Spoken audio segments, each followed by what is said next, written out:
pilihan layanan penempatan pekerja orang-orang yang bekerja di luar negeri, yaitu PPWI. Oke, mungkin nanti kan setelah 12 sampai setelah 12 dulu mungkin ada Dan kini ternyata banyak cerita kurnia dewata. Hatiku berseri, senyum mentari datang kembali. Bila yang dulu hilang baiklah berlalu.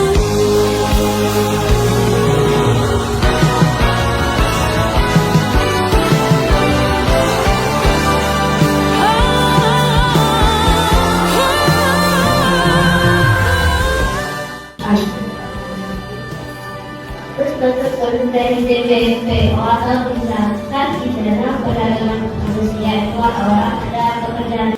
Saya ingin bertanya, bagaimana proses awal timbulnya perdagangan orang? Dan mungkin boleh kakak-kakak memberikan motivasi pada kami supaya tidak terjun.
Keren. Hari ini seru banget. Halo semuanya, perkenalkan nama saya Rizky Ahmad Julianda dari SMA Negeri 1 Sungai Raya, kelas 11 MIA 2. Dari sosialisasi ini saya mendapatkan bahwa perdagangan manusia itu sangatlah tidak baik dan kita harus menjauhi hal itu. Dan banyak sekali faktor-faktor itu, yang terutama adalah faktor ekonomi.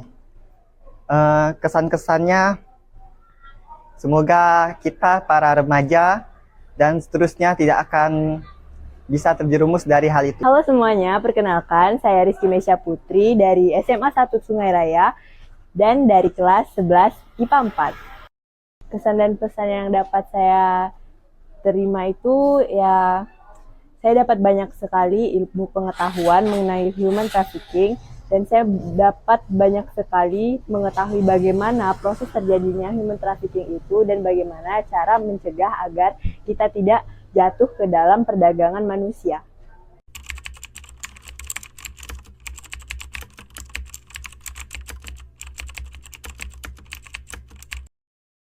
Alhamdulillah kami menyambut baik semua kegiatan sosialisasi apapun, apalagi yang sosialisasi ini ya.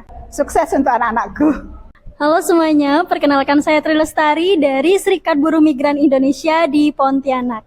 Dan saya Idiansa dari Serikat Buruh Migran Indonesia Pontianak juga.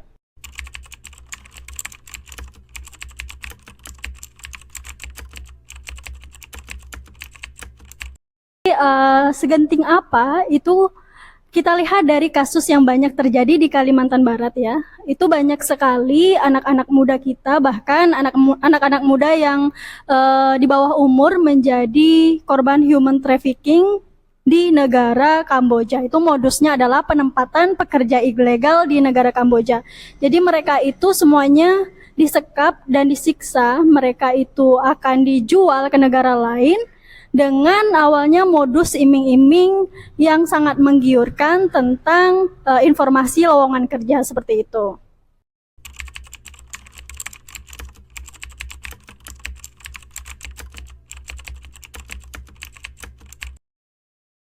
Mungkin kalau untuk faktor ada beberapa faktor, tapi faktor utama yang pertama itu adalah kondisi ekonomi karena banyak keluarga-keluarga yang berada di bawah garis kemiskinan yang mendorong mereka untuk mendapatkan keuang untuk meningkatkan keuangan mereka melalui bekerja di luar negeri, tapi mereka tidak tahu bahwasannya itu mereka bisa menjadi korban untuk human trafficking. Kemudian yang kedua mungkin yang bisa saya bilang adalah kurangnya kesadaran dan juga kurangnya informasi terkait menjadi pekerja migran yang resmi itu seperti apa gitu ya. Jadi mereka tuh banyak terpapar oleh informasi-informasi yang tidak benar dan juga banyak rayuan dan juga iming-iming dari calo sehingga mereka bisa menjadi korban dari isu human trafficking ini.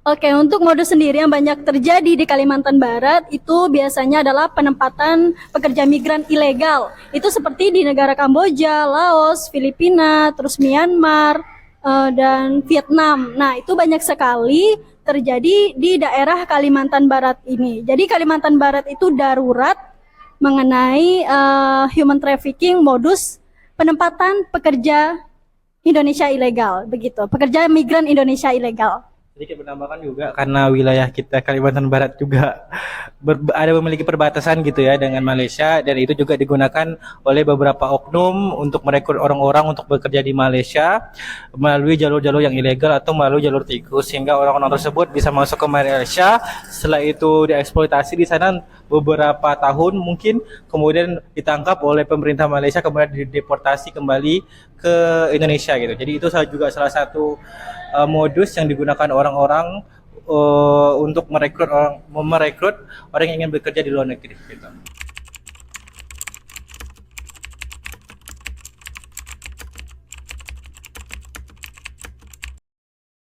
Kebanyakan sih mereka tuh tingkat pendidikannya rendah. Ada yang lulusan SMA, lulusan SMP, lulusan SD, bahkan yang tidak sekolah pun ada.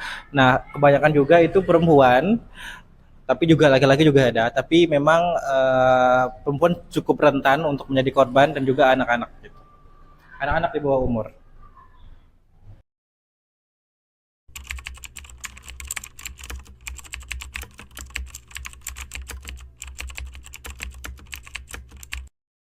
Ya, salah satunya adalah dengan mengadakan kerjasama dengan pihak yang terkait, misalkan sekolah ataupun lembaga-lembaga lainnya, seperti lembaga mitra gitu ya, yang berkompeten untuk memberikan materinya gitu ya. Dengan melalui, tentu kalau di dosen itu dituntut adanya tridharma perguruan tinggi, maka salah satunya adalah dengan menggunakan media PPM ini atau PKM.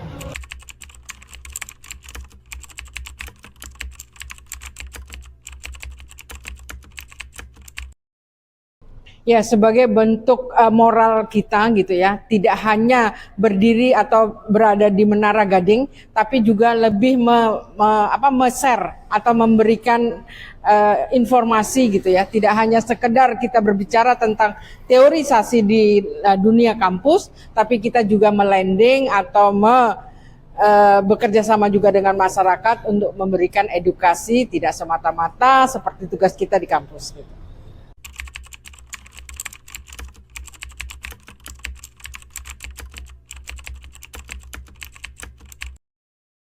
Ya, mereka saya harapkan untuk lebih berhati-hati terhadap permainan yang berkaitan dengan media sosial. Kemudian mereka juga bisa mempunyai pengetahuan lebih gitu ya.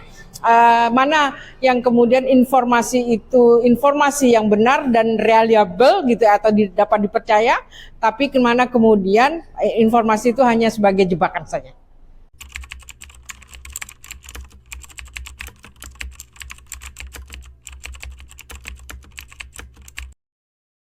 Sangat penting dong, karena ini adalah salah satu upaya dari kepedulian kami sebagai dosen untuk menyelamatkan anak bangsa.